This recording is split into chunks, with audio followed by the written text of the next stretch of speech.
How to fix Intel Graphics Command Center not working on Windows 11. 1. Troubleshoot potential driver problems using the recommended Avast driver updater in this video guide. 2. Reset or repair the Intel Graphics Command Center. Like this.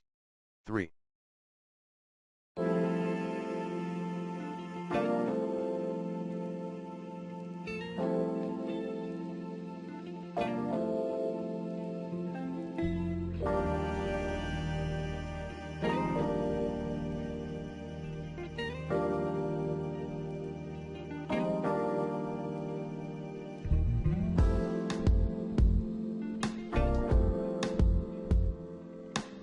Uninstall then reinstall the Intel Graphics Command Center via Microsoft Store.